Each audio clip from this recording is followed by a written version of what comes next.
तीन बहनों की लालची भाभी। करिश्मा, रेशमा और मनीषा तीन बहनें हैं। उनका एक भाई भी है, मयंक। मयंक अपनी बहनों को बहुत प्यार करता है, लेकिन मयंक की पत्नी सविता इस मामले में मयंक से बिल्कुल ही अलग है। वो अपनी ननदों का जितना बुरा कर सकती है उतना बुरा करती ही रहती है और अपनी ननदों पर हुक्म भी चलाती है। करिश्मा, करिश्मा, तुमने अभी तक नाश्ता नहीं बनाया? तुम्हारे भैया को ऑफिस जाने में देर हो रही है। हाँ भाभी, बस अभी बनाती हूँ। करिश्मा, तुम ये ढीलापन छोड़ दो। कल को पराये घर जाना है। वहाँ अगर तुम इस तरह से काम करोगी तो लोग क्या कहेंगे कि माँ ने और भाभी ने कुछ सिखाया नहीं। और तुम्हारी दोनों बहनें कहाँ हैं? रेशमा मार्केट गई है और मनीषा सो रही है। क्या? सुबह के 8 बज रहे हैं और ये महारानी अभी भी सो रही है? ये कहते हुए सविता अपनी सास दुर्गा देवी के पास जाती है। माँ जी, देख रही हो अपनी बेटियों के तौर तरीके? क्या हुआ बहू, सुबह सुबह क्या कर दिया मेरी बेटियों ने? अरे, एक तो अभी अभी उठकर किचन में गई है, दूसरी सुबह सुबह बाहर चली गई और तीसरी अभी तक सो रही है। क्या करूं मैं इन तीनों का? मैं तो परेशान हो गई हूँ। जा जाकर उठा उसे और रेशमा से मैं बात करती हूँ। सविता सीधा मनीषा के कमरे में जाती है और उससे कहती है, महारानी जल्दी उठो, सूरज सर पर आ गया है। भाभी, थोड़ी देर और सोने दो ना, मैं रात को लेट सोई थी।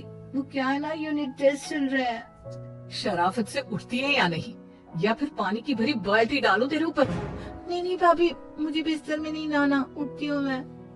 मनीषा जल्दी से उठकर बाथरूम में चली जाती है।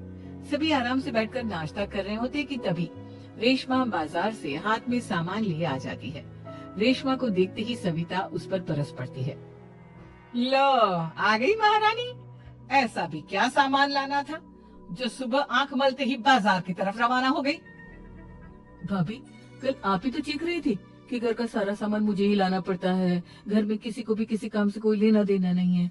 अब मैं बाजार जाकर सामान ले आई तो आपको इस बात से भी तकलीफ हो रही है? देख रही हो माँ जी, अपनी बेटी की जुबान कैंची से भी तेज चलती है। और मयंक, आप तो कुछ कहेंगे नहीं अपनी लाडली बहन को। रेशमा, अपनी भाभी से ऐसे बात नहीं करते। चलो माफी मांगो। भैया, मैं क्यों माफी मांगू? आप भाभी से बोलिए ना कि हम पर कम हुक्म चलाया करे। हम इस घर की बेटियां हैं और आपकी पत्नी की ननद है, नौकरानी नहीं। लो, कर लो बात। इनकी भलाई के लिए कुछ भी बोलो तो इन्हें बुरा लग जाता है। इस घर में यही इज्जत है मेरी। देख लो माँ जी, आपकी बेटी किस लहजे में मुझसे बात कर रही है। सविता वहाँ से चली जाती है। मयंक को बहुत गुस्सा आता है, वो भी वहाँ से चला जाता है। फिर करिश्मा रेशमा को समझाती है। रेशमा, तुम्हें भाभी से माफी मांग लेनी चाहिए थी ना। लेकिन दीदी, मैंने कुछ किया ही नहीं, तो मैं माफी क्यों मांगू? हाँ करिश्मा दीदी, रेशमा दीदी जैसे ही घर में आई, भाभी ही उन पर चिल्ला रही थी। हाँ, मैं मानती हूँ कि गलती भाभी की थी। मैं तो इसलिए बोल रही हूँ कि भाभी ने माँ को तो पूरी तरह अपने वश में कर लिया है। वो हमारी बात सुनती ही नहीं। मयंक भैया हमारे लिए हमेशा खड़े रहते हैं, इसलिए उनकी बात का मान तो तुम्हें रखना चाहिए था ना। कोई फायदा नहीं दीदी, कुछ दिनों की बात और है, भाभी उन्हें भी हमारे खिलाफ भड़का देंगी। फिर वो भी माँ की तरह हमारी किसी बात का विश्वास नहीं करेंगे। इसी तरह सविता अपनी तीनों ननदों को किसी न किसी बात पर परेशान करती रहती थी। एक दिन मयंक अपनी तीनों बहनों के लिए गिफ्ट लाया।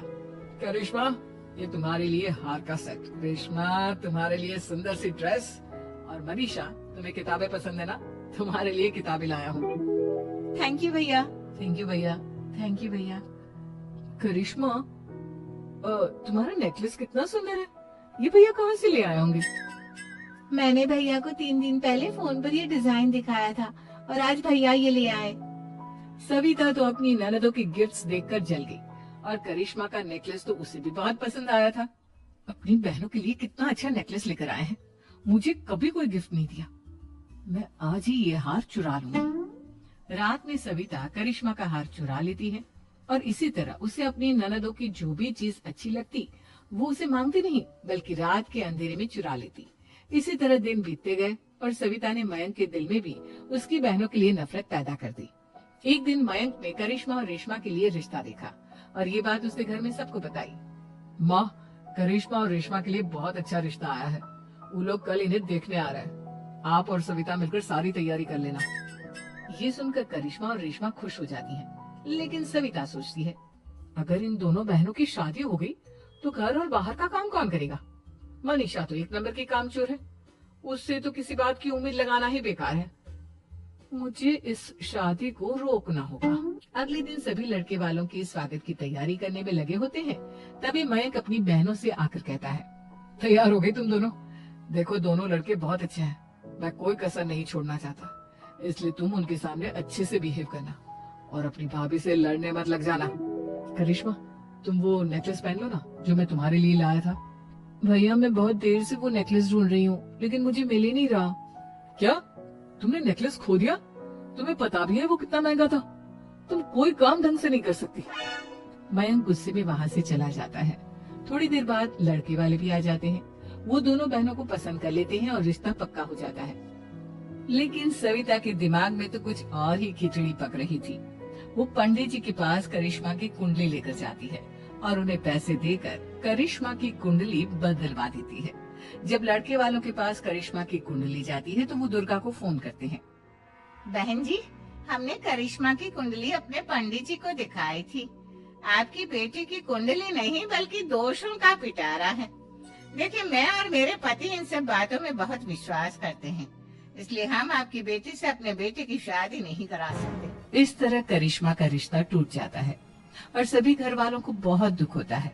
अब कविता सोचती है, चलो करिश्मा का तो रिश्ता टूट गया, अब रेशमा का भी रिश्ता तोड़ना है। क्या करूं? अब सविता आवाज बदलकर किसी अननोन नंबर से रेशमा के होने वाले ससुराल में फोन करती है। हेलो, मैं कौन हूँ कौन नहीं ये आपके लिए जानना जरूरी नहीं। बस इतना सुन लो कि रेशमा का 2 साल से किसी के साथ अफेयर चल रहा है। बस रेशमा का रिश्ता तोड़वाने के लिए सविता का इतना कहना काफी था। अब रेशमा का भी रिश्ता टूट गया। मयंक और दुर्गा देवी ने रेशमा को खूब खरी खोटी सुनाई और उससे बार बार उस लड़के के बारे में पूछने लगी। आप दोनों मुझे क्यों परेशान कर रहे हो? अरे कोई लड़का होगा मेरी लाइफ में तो मैं बताऊंगी ना। जब कोई है ही नहीं तो कहाँ से लाऊं मैं कोई लड़का? तो तेरे होने वाले ससुराल वालों को फोन किसने किया था? माँ मैं नहीं जानती किसने फोन किया था, मैं सच कह रही हूँ। मैं तो पहले ही कह रही थी इसकी लगाम खींच कर रखो, लेकिन मेरी सुनता ही कौन है। आप चुप रहिए भाभी, ये सब आपका ही किया धरा है। अब तीनों बहनों को विश्वास हो जाता है कि ये सब उनकी भाभी ही कर रही है। तीनों बहनें अपनी भाभी को सबक सिखाने के लिए एक वकील कर लेती है और घर में हिस्सा मांग। देखो भैया, माँ बाप की जायदाद में जितना बेटों का हक होता है उतना ही बेटियों का, इसलिए इस घर के 4 हिस्से होंगे और हमें अपना हिस्सा चाहिए। मैंने तुम्हारे लिए क्या क्या नहीं किया और तुम इस घर में हिस्सा मांग रही हो? भैया, आप और माँ हम बहनों की कोई बात नहीं सुनते हो और भाभी हमारी शादी नहीं होने देगी क्योंकि उन्हें लगता है कि आप हमारी शादी में ज्यादा पैसा लगाओगे और उन्हें हम जैसी फ्री की नौकरानी कहाँ मिलेगी। तो हम भाभी के साथ तो रह नहीं सकते, हम बहनों को अपना हिस्सा चाहिए। अरे तुम्हें शर्म आनी चाहिए अपनी भाभी पर ऐसा इल्जाम लगाते हुए। वो तुम्हारे बारे में कितना सोचती है। हाँ माँ, भाभी हमारे बारे में बहुत सोचती है, दिन रात बस यही सोचती रहती है कि किस तरह से अपनी तीनों ननदों को परेशान करूं और कभी मुझे पढ़ने भी नहीं देती। दोनों बहनों का रिश्ता भी तो इन्होंने ही तोड़वाया है और रात में हमारे कमरे में आकर हमारी चीजें भी चुराती हैं। इसी तरह सविता की तीनों ननदें अपनी बात पर अड़ी रही। अब कोर्ट में तारीख भी शुरू हो गई। जब सविता को लगा कि उसकी तीनों ननद इतनी आसानी से नहीं मानने वाली, तो उसने अपने पति और सास को सारी सच्चाई बता दी और अपनी तीनों ननद से माफी मांगी। मयंक और दुर्गा को भी अपनी गलती का एहसास हो गया। अब सविता खुद करिश्मा और रेशमा के लिए अच्छा रिश्ता ढूंढती है और उनकी शादी करवाती है।